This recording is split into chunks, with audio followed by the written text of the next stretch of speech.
Assalamualaikum warahmatullahi wabarakatuh. Perkenalkan, saya Arselia Malika Iva Majid, perwakilan dari kelompok 10, akan mempresentasikan revisi dari tugas 4A berupa transmutasi TH232. Berikut adalah soalnya. Tugas ini eh, mengkaji proses transmutasi bahan fertil 232 thorium menjadi bahan fisil 233 uranium dan 235 uranium dalam reaktor nuklir. Di mana ketika bahan 232 thorium yang merupakan bahan fertil ini dimasukkan ke dalam reaktor nuklir, dapat diubah menjadi uranium 233 atau uranium 235 bahan fisil melalui reaksi nuklir dan peluruhan. Ya. Peluruhannya dapat dilihat pada gambar 1 di sini. Dan ini adalah tabel 1 yang akan digunakan untuk soal yang diminta. Terus,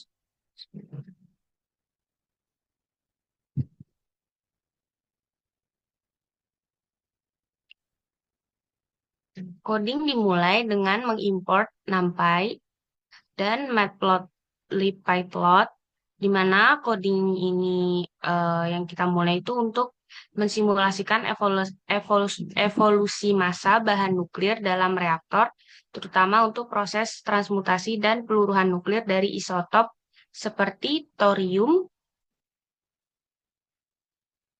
232, uranium 233, dan uranium 235 menggunakan metode numerik. Rinciannya adalah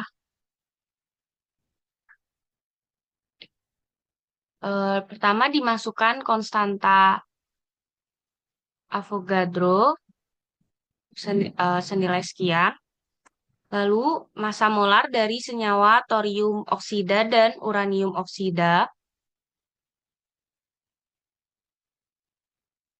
dengan menjumlahkan massa molar elemen. Lalu di sini ada pembagian massa masa awal, di mana pada tugas ini itu ada perbandingannya yaitu 70% dan 30%, 80 banding 20 dan 75 banding 25. Kemudian dilakukan perhitungan jumlah atom dengan rumus massa dibagi massa molarnya dikali Avogadro. Kemudian kita memasukkan linearisasi atom di situ yang merupakan kode ini tuh menetapkan jumlah awal atom untuk setiap isotop yang terlibat dalam simulasi, di mana variabel N0 adalah array yang merepresentasikan jumlah atom awal untuk 8 jenis nuklida yang relevan pada proses reaksi nuklir dan peluruhannya, yang mengacu pada gambar 1 tadi. Jadi pada array ini, atom thorium oksida ini adalah jumlah atom awalnya, bahan bakar awal, yang dihitung dengan di bagian sini tadi. Kemudian 0 yang kedua, indeks kedua ini merupakan diartikan bahwa tidak ada thorium 233 pada awal simulasi karena isotop ini terbentuk dari penangkapan neutron oleh thorium 232. Bagian 0 selanjutnya, indeks ketiga, itu mengartikan bahwa tidak ada protactinium 233 pada awal simulasi karena nuklida ini adalah produk peluruhan dari thorium 233. Selanjutnya adalah atom uranium oksida, di mana bagian ini adalah bahan bakar awal dihitung sebelumnya sama seperti thorium 232 yang dihitung dari massa awal bahan bakar uranium oksida. Indeks-indeks selanjutnya adalah indeks 5 sampai 8 itu tidak ada atom dari isotop lainnya di awal simulasi. Isotop-isotop ini akan terbentuk selama simulasi melalui reaksi nuklir dan peluruhan radio. Selanjutnya adalah konstanta cross section atau tampang lintang yang ada di tabel 1 sebelumnya di atas ini. Kemudian decay yang dihitung dengan ln 2 dibagi T setengah.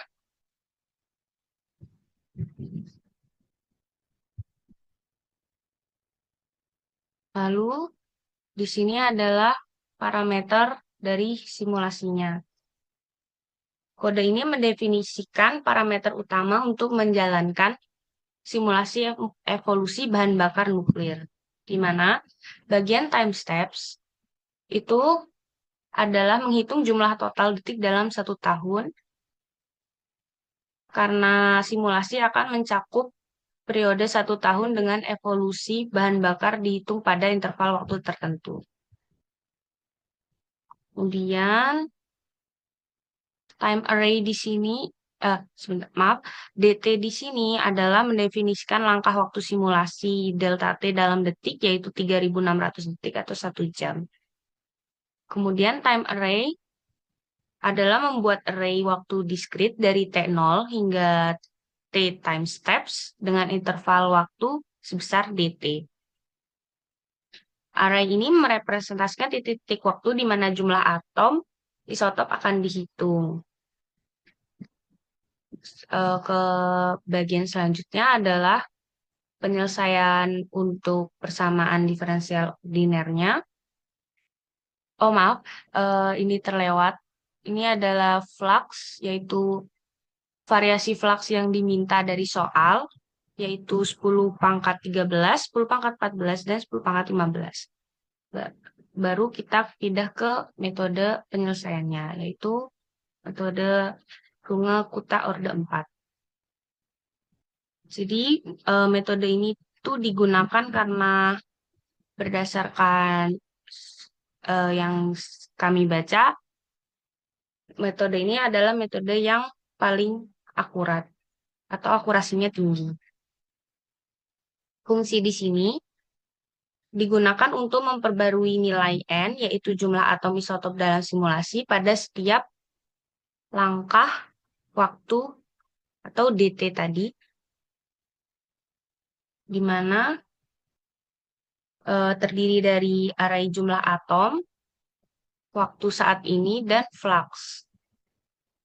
Kemudian dibuat solusinya untuk tiap-tiap jumlah atomnya, yaitu K1 perubahan dari nilai laju perubahan awal dN per dt pada waktu T dan kondisi N, yaitu estimasi perubahan pertama.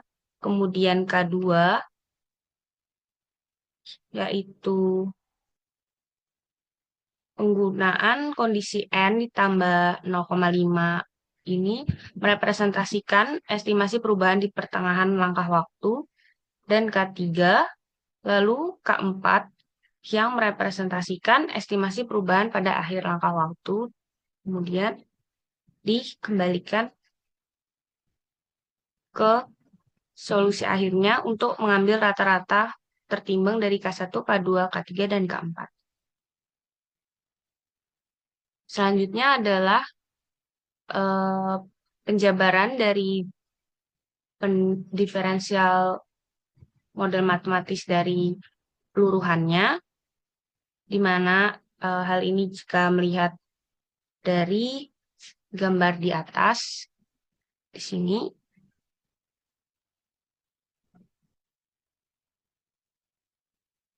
thorium 232 itu berubah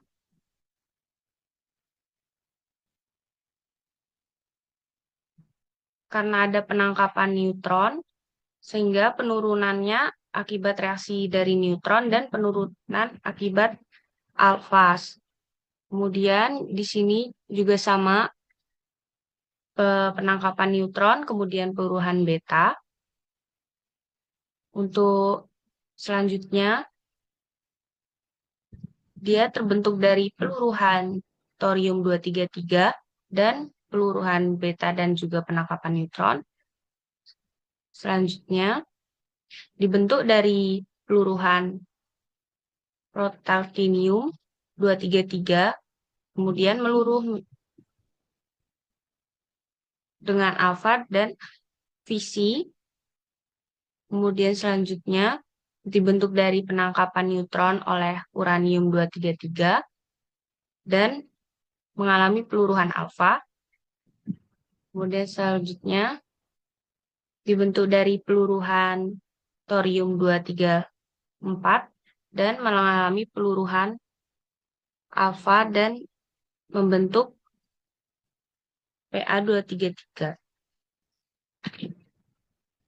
Selanjutnya adalah thorium-234 dan terakhir uranium-235. Bagian selanjutnya adalah simulasi untuk tiap variasi flux, di mana ini adalah inti dari proses simulasi evolusi isotop nuklir dalam bahan bakar dengan mempertimbangkan berbagai nilai fluxnya.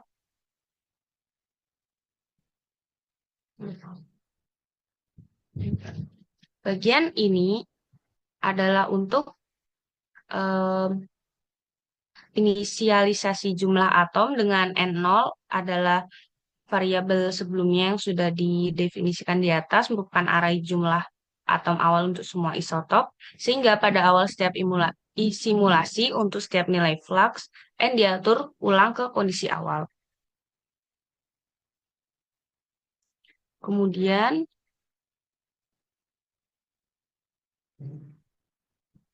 bagian ini digunakan untuk mencatat massa isotop tertentu, di mana array N itu menyimpan jumlah atom untuk semua isotop dengan elemen spesifik yang dicatat adalah N0 adalah jumlah atom thorium-232, N3 adalah jumlah atom uranium-233, dan N7 adalah uranium-235. Bagian selanjutnya adalah pembentukan plot, di mana hal ini dapat dilihat secara langsung untuk visualisasi hasil simulasi yang mencakup 3 komponen utama, yaitu evolusi massa isotop thorium-232, uranium-233, dan uranium-235, rasio bahan fisil selama waktu tertentu, rasio konversi yang menunjukkan efisiensi reaktor dalam menghasilkan bahan fisil.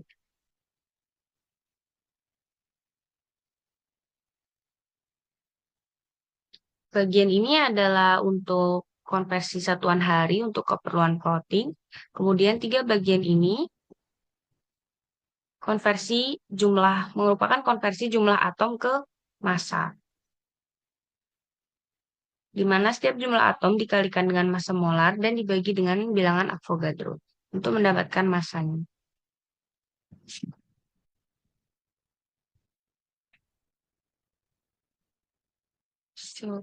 Bagian ini adalah untuk visualisasi rasio bahan fisil, di mana total fisil adalah massa uranium-233 dan uranium-235. Ini untuk rasio bahan fisilnya, di mana rasio bahan fisil dihitung dengan massa fisil dibagi total massa dikali 100. Ini adalah untuk keperluan plot. Kemudian yang terakhir adalah visualisasi rasio konversi, di mana bahan fisil yang diproduksi itu dihitung dengan cara massa uranium-233 dan uranium-235 yang dihasilkan selama simulasi itu dilakukan perhitungan. Kemudian dihitung bahan fisil yang dikonsumsi, yakni massa uranium-233 yang digunakan selama simulasi. Baru dilakukan perhitungan konversi rasionya, yaitu fisil yang diproduksi dibagi dengan fisil yang dikonsumsi. Kemudian plotnya di mana rasio konversi itu diplot sebagai garis horizontal karena CR atau konversi rasio itu dihitung sebagai nilai tetap dari simulasi. Garis batas CR itu sama dengan 1, yang menunjukkan apakah reaktor bertindak sebagai breeder atau dengan kata lain menghasilkan lebih banyak bahan fisil daripada yang dikonsumsi.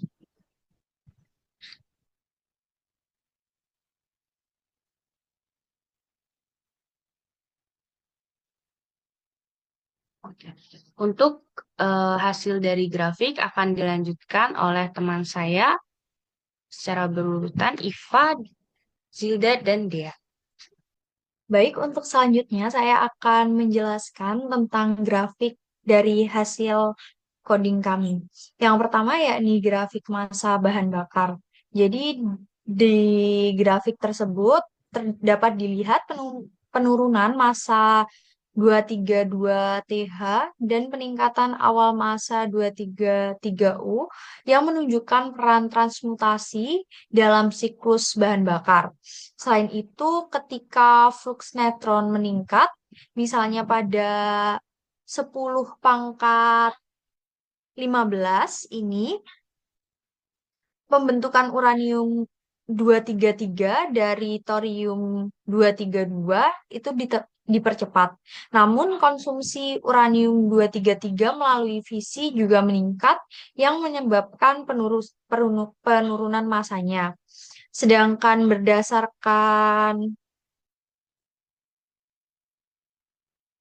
berdasarkan grafik rasio konversinya, CR negatif menunjukkan bahwa meskipun uranium 233 yang dihasilkan dari protaktium 233, laju konsumsinya akan lebih tinggi dari pembentukannya pada flux yang diamati. Hal ini telah sesuai dengan teori transmutasi dari thorium. Kemudian untuk grafik rasio bahan fisilnya, penurunan rasio bahan fisil pada flux rendah,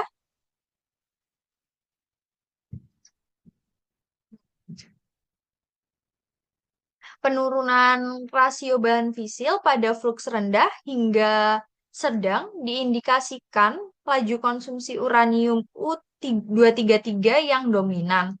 Pada flux tinggi, kontribusi isotop fisil lain, misalnya U235, mulai meningkat sehingga rasio bahan fisil meningkat di akhir siklus. Dari grafik tersebut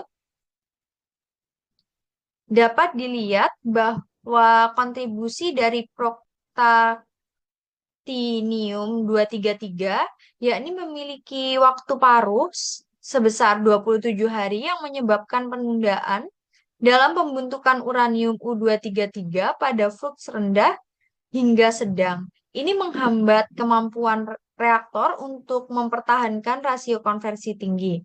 Sedangkan pada efek poisoning, pada flux tinggi, produk fisi seperti xenon 135 menyerap neutron secara signifikan dan mengurangi ketersediaan neutron untuk transmutasi thorium 232.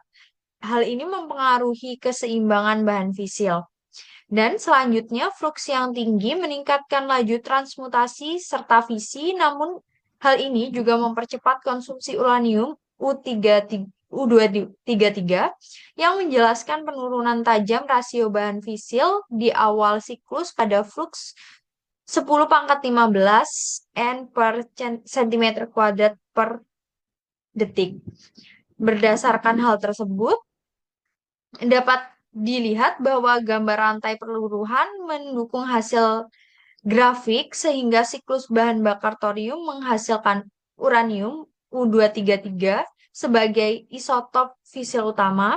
Flux neutron mempengaruhi laju pembentukan dan konsumsi isotop ini.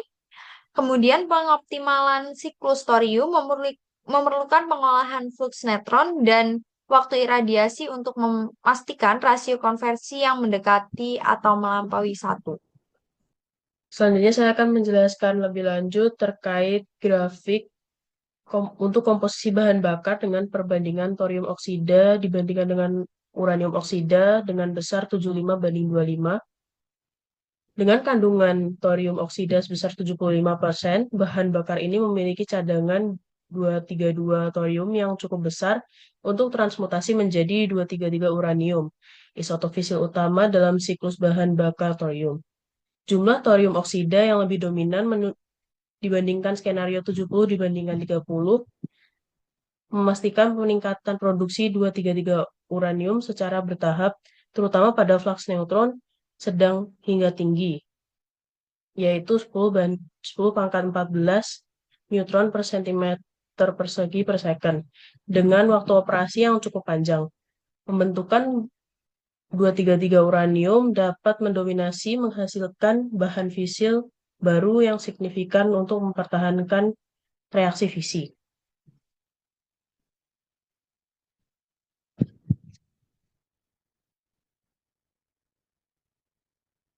Sementara itu, kandungan uranium oksida sebesar 25% menyediakan isotop 235 uranium sebagai sumber bahan fisil awal, memungkinkan reaksi fisi langsung pada awal siklus.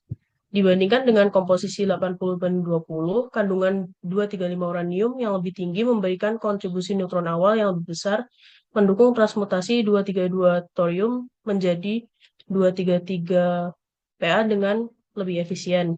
Namun karena kandungan uranium oksida yang lebih rendah dibandingkan skenario 70-30, sumber neutron fisi 235 uranium akan habis lebih cepat, sehingga rasio bahan fisil di awal siklus sedikit lebih rendah.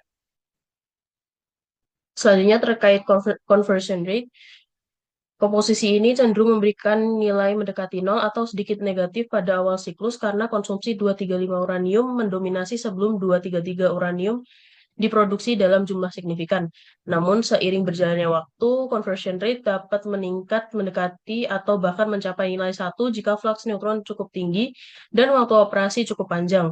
Komposisi ini sangat ideal untuk reaktor yang membutuhkan keseimbangan antara efisiensi awal dan keberlanjutan bahan bakar dalam jangka menengah hingga panjang, dengan tetap mempertahankan produksi bahan fisil dari siklus thorium.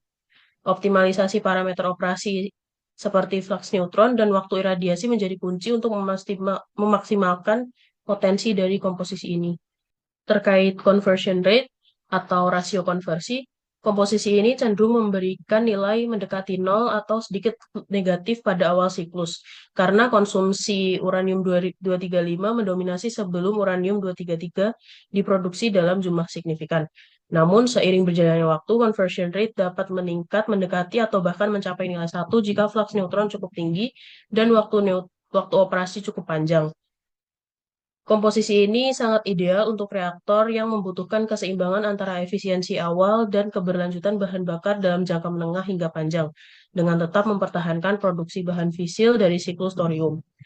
Optimalisasi parameter operasi ini seperti flux neutron dan waktu iradiasi menjadi kunci untuk memaksimalkan potensi dari komposisi ini. Selanjutnya untuk penjelasan dengan perbandingan 80/20 akan dijelaskan oleh teman saya, Dea. Variasi terakhir yaitu variasi dengan perbandingan massa total uranium 233 dioksida sebesar 20 dibandingkan dengan thorium dioksida sebesar 80% dari massa total.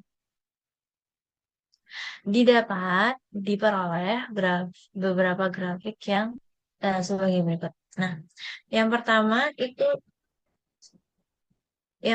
ada sebelumnya untuk variasi massa total dengan perbandingan 80-20 dengan dominasi thorium yang didominasi oleh thorium sebesar 80% dibanding uranium dioksida.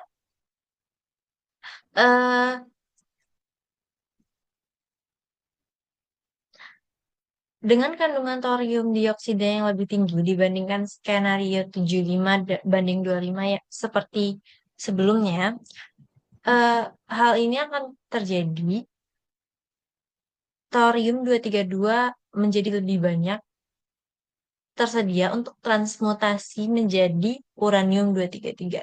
Sehingga produksi U233 meningkat mendominasi kontribusi bahan fisil dalam siklus bahan bakar ini.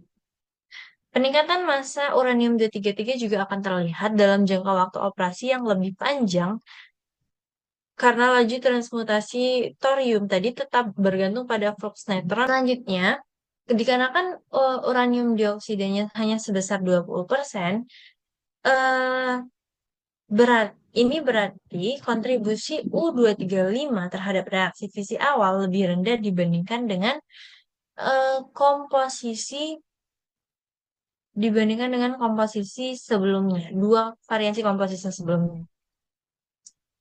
Hal ini menyebabkan sumber neutron awal dari fisi 235 uranium sedikit lebih terbatas tetapi cukup untuk mendukung transmutasi awal yaitu 232 thorium 23. Berikutnya ada efek pada rasio bahan fisil, di mana rasio bahan fisil ini lebih rendah dibandingkan skenario sebelumnya karena kontribusi uranium 235 lebih kecil akibat kandungan uranium dioksida yang lebih rendah sesuai dengan soal.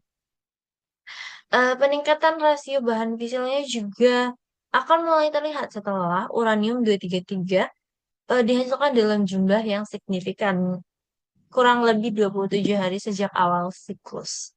Rasio bahan fisil akan lebih tinggi dibandingkan skenario sebelumnya karena dikontribusi dominan uranium 233 yang diproduksi lebih banyak dari thorium 232. Oke. Berikutnya ada peningkatan dominasi 232 thorium tadi akan membentuk uranium 233 menjadi lebih dominan dalam siklus bahan bakar. Hal ini akan menyebabkan CR-nya sedikit lebih tinggi dibandingkan dengan dua skenario sebelumnya, terutama dalam flux 10 pangkat 14 neutron centimeter per second. Hal ini bisa dilihat ini di 10 pangkat 13, ini 10 pangkat 14, dan ini 10 pangkat 15. Yang terakhir adalah efek pada efisiensi operasi. Nah, karena kondisi variabel thorium, di mana thorium dioksida sebesar 80% dari keseluruhan massa total, hal akan memastikan keberlanjutan bahan bakar jangka panjang melalui pembentukan uranium 233 tadi. Nah, kandungan uranium 235 yang cukup dari 20% uranium dioksida akan memberikan sumber neutron awal untuk mendukung transmutasi awal si thorium 232 tadi. Nah, sementara untuk kekurangan pada efisiensi operasi di perbandingan ini adalah efisiensi awalnya lebih rendah dibandingkan dua variasi sebelumnya karena uranium 235 yang tersedia dalam jumlah lebih kecil. Nah, pada flux tinggi, yaitu sebesar 10 pangkat 15 per centimeter kuadrat per second, itu risiko 233 Pa menyerap neutron dan berubah menjadi 234 uranium tetap ada, tetapi lebih kecil dibandingkan skenario sebelumnya karena transmutasi thoriumnya tadi lebih efisien. Oke, dari penjelasan tadi, kita dapat menyimpulkan bahwa pada kondisi perbandingan material uranium dioksida dan thorium dioksida sebesar 20% dan 80% secara berurutan akan menyebabkan massa total bahan fisiknya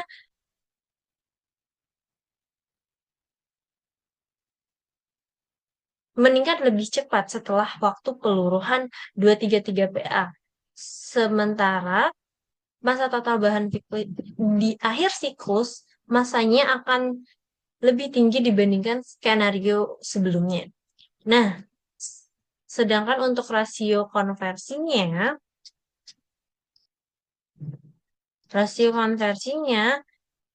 sedikit lebih tinggi dibandingkan dua skenario sebelumnya, terutama pada flux 10 pangkat 14 nano per centimeter kuadrat per second.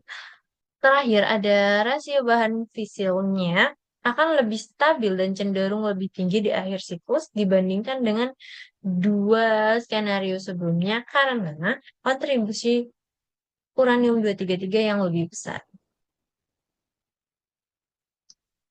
Eh, Terakhir, kita dapat menyimpulkan komposisi ini cocok untuk operasi reaktor dengan fokus pada siklus bahan bakar jangka yang panjang, dengan flux neutron sedang hingga tinggi yang mendukung efisiensi transmutasi thorium-232.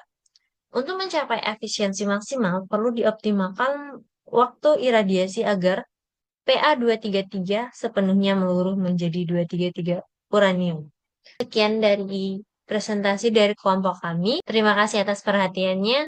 Assalamualaikum warahmatullahi wabarakatuh.